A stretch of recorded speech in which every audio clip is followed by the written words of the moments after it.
மானாமதுரை அருகே அரசு பள்ளியில் தமிழ் வழியில் படித்து நீட் தேர்வில் வெற்றி பெற்ற மாணவி அபிநயாவுக்கு நெல்லை அரசு மருத்துவக் கல்லூரியில் மருத்துவம் படிக்க இடம் கிடைத்துள்ளது.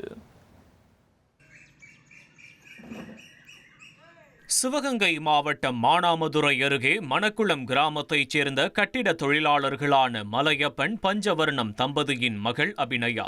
இவர் போதிய போக்குவரத்து வசதிகள் கூட இல்லாத கிராமத்தில் மிகவும் ஏழ்மையான குடும்ப சூழலிலும் தனது படிப்பில் விடாமுயற்சியுடன் கவனம் செலுத்தி வந்துள்ளார். 1ஆம் வகுப்பு முதல் 12ஆம் வகுப்பு வரை முழுமையாக அரசு பள்ளியில் தமிழ் வழி கல்வியில் பயின்ற அபிநயா நீட் தேர்வில் 518 மதிப்பெண்கள் பெற்றுள்ளார். மாநில அளவில் பொது பிரிவில் 93வது இடமும் மிகவும் பிற்படுத்தப்பட்டோர் பிரிவில் 52வது இடமும் பெற்றுள்ளார்.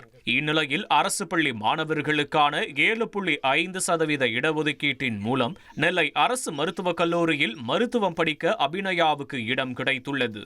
மணக்குளம் கிராமத்திலிருந்து மருத்துவ படிப்பை தொடரவுள்ள முதல் மாணவி என்ற பெருமையையும் அபிநயா பெற்றுள்ளார். என்னோட ஆரம்ப கல்வியை நான் மணக்குளம் தொடக்கப்பள்ளியில் ஆரம்பித்தேன். 6th-லேருந்து 10th வரைக்கும் பறையன்குளம் ஸ்கூலில் படித்தேன். 12th Manamadurai girls higher secondary ஸ்கூலில் கம்ப்ளீட் பண்ணிவிட்டு நீட் எழுதினேன். என்னோட நீட் மார்க் 518.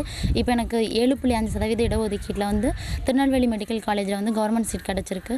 எங்கள் ஊர்லேயே நான் முதல் மருத்துவ மாணவின்னு சொல்லிக்கிறதுல எனக்கு சந்தோஷமாக இருக்குது. இதுக்கு உறுதுணையாக இருந்த என்னோட தொடக்கப்பள்ளி, உயர்நிலைப்பள்ளி, மேல்நிலைப்பள்ளி ஆசிரியர்களுக்கு நன்றி தெரிவிச்சுக்கிறேன். அதோட எங்கள் அப்பா அம்மா, எங்கள் அண்ணா, எங்கள் சாருக்கும் நான் நன்றி தெரிவிச்சுக்கிறேன். அபிநயாவின் வெற்றியை அறிந்த ஆசிரியர்களும் கிராம மக்களும் அவரை நேரில் சந்தித்து பாராட்டி வருகின்றனர். வறுமையையும் வசதியின்மையையும் கடந்து மருத்துவக் கல்லூரியில் இடம் பிடித்துள்ள அபிநயாவின் வெற்றி கிராமப்புற மாணவர்களுக்கு தன்னம்பிக்கையையும் உத்வேகத்தையும் ஏற்படுத்தியுள்ளது.